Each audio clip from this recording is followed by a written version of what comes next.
राम राम भाई सारा ने। हर हर महादेव। प्रवचन सरिता की एक और नई अध्याय में आपका स्वागत है। भाई एक्सरसाइज खत्म हुई है, तब बॉडी कूल डाउन हो तब तक मैं संवाद कर लें भाइयों के साथ। तो भाई आज का विषय क्या रहेगा।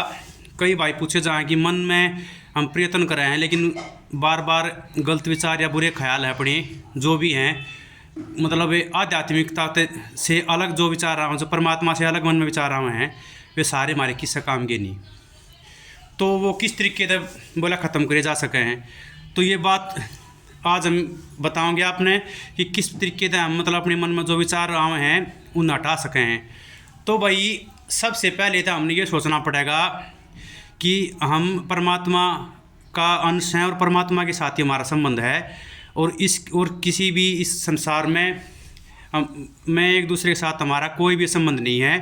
ये जो संबंध यार जुड़े हैं आके हमारे शरीर के लिए जुड़े हैं, हम आत्मा स्वरूप में अपने आप में देखें। दूसरी बात क्या है, हम हमारे मन में विचार रहे हैं तो हम ये सोचें इसका किससे ने निबेरा, ना माँ बाप ने बेरा, ना पत्नी ने बेरा, ना बड़का ने बेरा, ना हमारे किसी दोस्त ने बेरा। तो इस बात का हमेशा स्मरण रखें, जो हमारे भीतर विचार आ रहे हैं उसका एक न हमेशा बेरा है, वो हमारे जो अंदर बैठा है परमात्मा जो हमारे हृदय में विराजमान है, वो हम जो भी सोचा है ना मन में वो उसी चीज़ का उसने बेरा है। यह बात अपने मन में मान लें, हम इसने सोचा नहीं मन तय मान लें कि हमारे भीतर परमात्मा बैठा है। तो हमारे मन में किसी के बारे में तनिक सा भी हम बुरा विचार कोई आ होगा तो पहले तो विचार आ होगा, उसके बाद वो संकल्प बन जाएगा और फिर हम उस चीज़ ने करते हैं। एक बार ज़रूर इस चीज़ ने बुद्धि ये कहा है कि ये काम गलत हो है, लेकिन हमारा मन है वो बुद्धि के ऊपर हावी हो जाए, वो हमने ये काम करने पर मजबूर कर दे है। जैसे कि भाई कोई किसी का नशे पत्ते की लत है या और कोई बुरी लत है, तो आप देखो उस काम ना हम करना जा हैं जब ज़रूर एक बार बुद्धि का है अगर ये काम गलत है, इस तरह आपके स्वास्थ्य का भी लाभ होगा, आपके स्वास्थ्य में भी हानि होगी, अपनी में स्वास्थ्य खराब हो जाएगा और धन की हानि होगी, और जो आपकी सामाजिक छवि है वो भी खराब होगी। एक तो इस बात को सोचें। और दूसरी बात भाई, हर प्रत्येक जीव मात्र में और सृष्टि कण कण में उस परमात्मा का निवास है, ये बात अपने मन से स्वीकार करें। तो हमारे मन में किसी के प्रति भी बुरे विचार नहीं आएंगे ना, हम किसी के बारे में बुरा सोचेंगे। हम जब यह बात सोचने लग जाएंगे कि सामने वाला भी परमात्मा का स्वरूप है, इसमें भी परमात्मा का अंश है, तो अब आप खुद ही बताओ, तो क्या हम परमात्मा के बारे में बुरा सोच सकते हैं? क्या हम परमात्मा का बुरा कर सकते हैं? इसका उत्तर होगा नहीं। और तीसरी बात है जो भगवान कृष्ण ने गीता में स्वयं कही है अर्जुन को, वो भी ये बोल रहा था कि मैं बार बार अपने मन से ये थॉट्स हटाता हूँ और ये आ जाती हैं। तो भगवान कृष्ण कहते हैं कि अभ्यास नित्य कौन्तेय, कि हे कुंती पुत्र आप नित्य अभ्यास करो। तो बार बार आप इस चीज़ का अभ्यास करो कि मैं परमात्मा का अंश हूँ और मेरे अंदर परमात्मा का वास है। ये जितने बार भी बोलो ना मन, उसने फिर याद करो आप। और चौथी बात क्या है, अपने जो ये इंद्रियां हैं इन्हें भी परमात्मा में लगाओ, क्योंकि हमारा मन जो चीज़ें देखा है उसमें रम जाएगा। अपनी वाणी के द्वारा आप परमात्मा का जाप करते रहो, वाणी के द्वारा बार बार आप जाप करते रहोगे या काम में लाग रहे हो तो मन में जप करते रहोगे, तो उस तक है आपका मन धीरे धीरे करत करत अभ्यास ते जड़मती होत सुजान रसरी आवत जात पे शिल पर पड़त निशान। ये पढ़ा होगा ना आपने कि बार बार अभ्यास करेंगे एक चीज़ का, उस तक है पूर्णता होगी। तो आप बार बार इस चीज़ का अभ्यास करोगे और अपने मन में परमात्मा का जप करोगे और बार बार इस चीज़ ने मानोगे कि हम परमात्मा स्वरूप है, इस सारी सृष्टि के कण कण में परमात्मा व्याप्त है, तो आप किसी का बुरा नहीं कर पाओगे, ना किसी के बारे में बुरे विचार ले पाओगे। और ये बुरे विचार हम ना हटाने ही होंगे, ना तक बात बनेगी नहीं। ये हम आपने कहानी के द्वारा समझाओगे।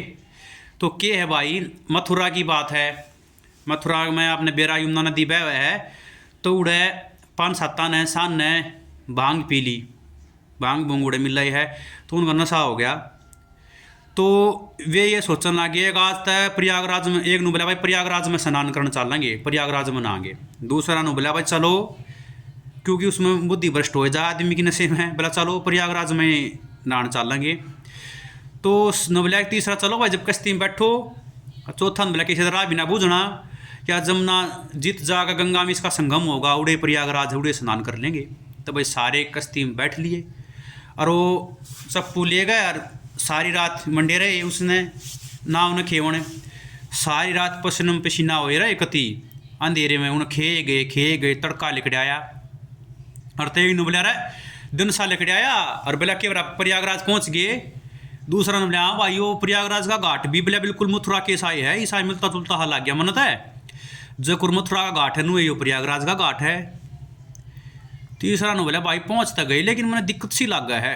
फिर चौथा जो बिल्कुल नशा उसका बिल्कुल उतर गया था तो उसने पीछे ने देखा भाई पहुंच कित गए, बोला हम तो मथुरा में ही हैं। तो मैंने बोला क्यों मथुरा में, बोला या कश्ती बंद रही थी पीछे ने खुट्टे गया खोल लिए कौन है कश्ती खोली कौन और साबत रात मंडे रहे पसीना पसीना हो रहे व्यर्थ का परिश्रम करे गए।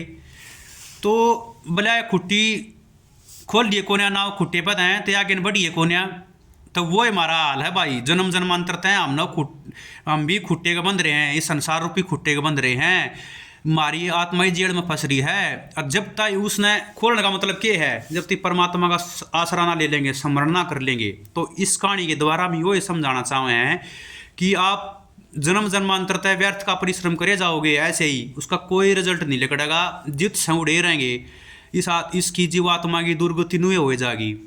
तो वो खुट्टे पर जब किस्ती खोलनी पड़े खोल लेंगे जब भाई आगे सरकेगी, जब भाई परिश्रम करेगा फायदा है। तो भाई इस तुम्हारा यो निष्कर्ष लग गया है अगर परिश्रम सही की दिशा भी सही होनी चाहिए।